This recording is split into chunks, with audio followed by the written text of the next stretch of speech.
আমি আসলে এদের মতি গতি কিছুই বুঝি না।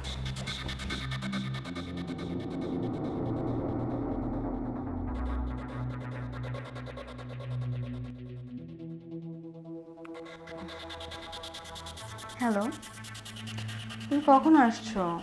এই শোনো, আজকে আমার অফিসে মিটিং আছে তো সেই জন্য একটু লেট হবে, তো আজকে আসতে পারবো না। আসতে পারবে না মানে? এটা কেমন ধরনের কথা? আমি তোমাকে যখনই বলি একটু আজকে দ্রুত আসবা, সেদিনই তুমি বাসায় আসো না। মানে আমি তোমার নাটক কিচ্ছু বুঝতেছি না। কোথায় তোমার জন্য সুন্দর একটা শাড়ি পরে রেডি হয়ে বসে আছি, তুমি আসলে আজকে সারপ্রাইজ দিব বলে, আর তুমি আজকে আসবে না না? আচ্ছা বুঝতে পারছি, এখন আমাকে তো ভালো লাগে না, এখন বউকে আর ভালো লাগবে না, এখন অন্য নারী পাইছো না, অন্য নারীতে আকৃষ্ট হয়েছো তুমি, তাই না? এর জন্য ঘরের বউ আর ভালো লাগে না, ঘরের বউ আসতে বলে তখন কথাটা শুনতে ভালো লাগে না তোমার। আমার জন্য কোনো সময়ই নেই তোমার, আর আসতে হবে। আশ্চর্য ব্যাপার, আমার কথাটা তুমি বুঝতে পারতেছো না? অফিসে মিটিং থাকতে পারে। থাক, আমার কোনো কিছু বোঝার দরকার নেই, তুমি থাকো তোমার ওই অফিসে, আর যেসব মেয়েদের পাল্লায় পড়ছো না সব মেয়ে নিয়েই থাকো, আমার কাছে তোমার আসতে হবে না, রাখলাম ফোন। যত সব আছেরা, কত সুন্দর একটা শাড়ি পরছি, আমি আরো ভাবছি ও আসলে আজকে সারপ্রাইজ দিব। না, ও শুধু ওর কাজ নিয়ে বিজি থাকে, আমার তো আর কোনো কাজকর্ম নেই, যত কাজ শুধু তার।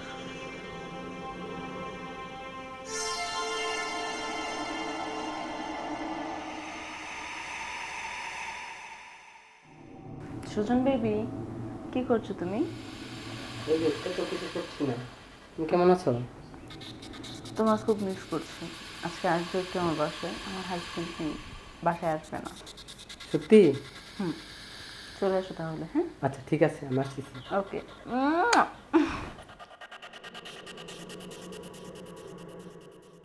জামাই, তুই আমাকে সময় না দিলে কি হবে? আমাকে সময় দেওয়ার জন্য অনেকেই বসে আছে, সো এখন এটা আমার ইচ্ছে, আমি কাকে সময় দিব আর না দেব।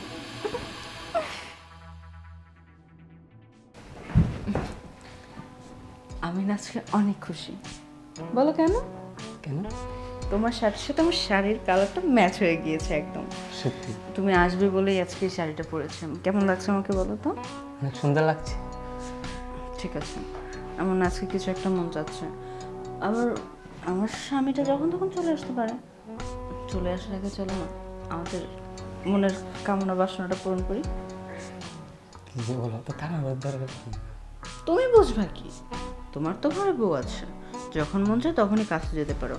আমার তো আর হাজবেন্ড কেউ না থাকার মতো, মাসের 30 দিনের 25 দিনই থাকে ঢাকার বাইরে, তাহলে আমার মন যাবে না, কার মন যাবে? আসো।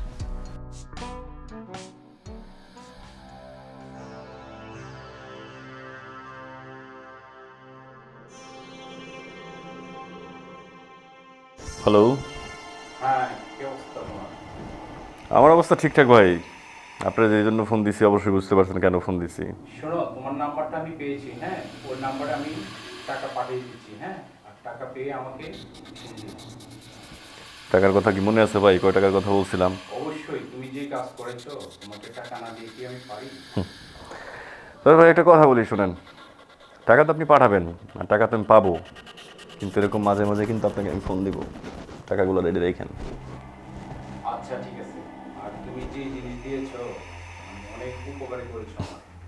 ঠিক আছে, রাখলাম তাহলে। ওকে। হুম, টাকা খালি আসতেই থাকবে, এখন আসতেই থাকবে।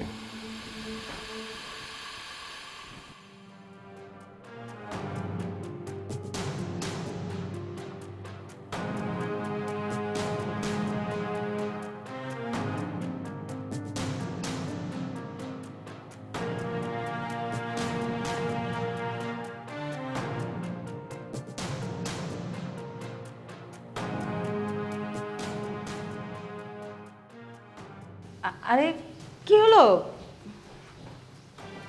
বুঝলাম না বিষয়টা, হঠাৎ করে কি হলো ওর?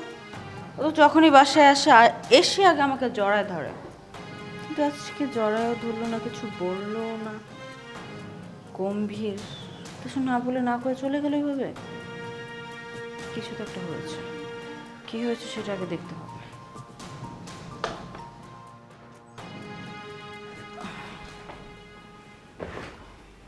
কি হয়েছে তোমার? আমি সে কত সময় ধরে তোমার জন্য বসে আছি তোমার অপেক্ষায়, সুন্দর একটা শাড়ি পরছে তোমাকে দেখাবো বলে। আর তুমি একে তো আসছো লেট করে, তার মধ্যে রাগ করে বসে আছো। কি হয়েছে, রাগ করছো কেন? ওমা, এখানে তো আশেপাশে তুমি আর আমি ছাড়া আর কেউ নাই, তো কথাটা আমি তোমাকে বলতেছি। রাগ করে বসে আছো কেন? কি হয়েছে, কিছু তো বলো। আর তাছাড়া ইদানিং আমি ফলো করতেছি, তুমি না আগের মতো নাই, কেমন যেন চেঞ্জ হয়ে গেছো। আগে অফিস থেকে এসে ইভা ইভা বলে ডাকতা, বুকে জড়ায় নিতা, আদর করতা, অনেক কথা বলতা।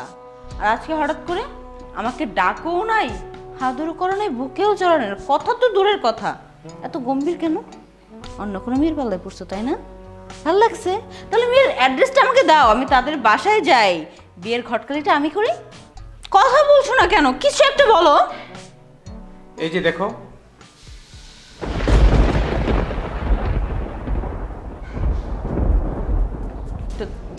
তুমি ভিডিও কোথায় পেলা? মানে এটা এটা তোমাকে কে দিল? মানে আমি না ভুল করে ফেলছি, আমার অন্যায় হয়ে গেছে, আমি এরকম করতে চাই নাই।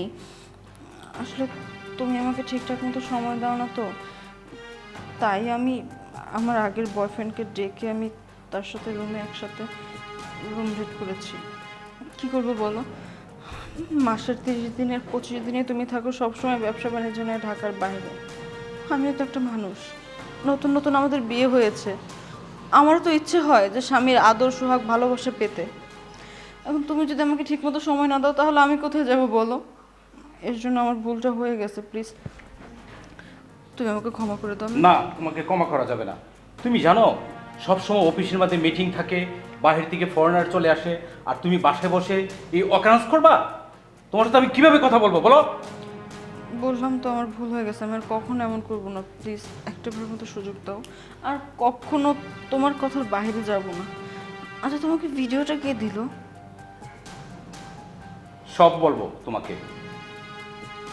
আর তুমি যে কাজ করেছো তোমাকে ক্ষমা করার মতো।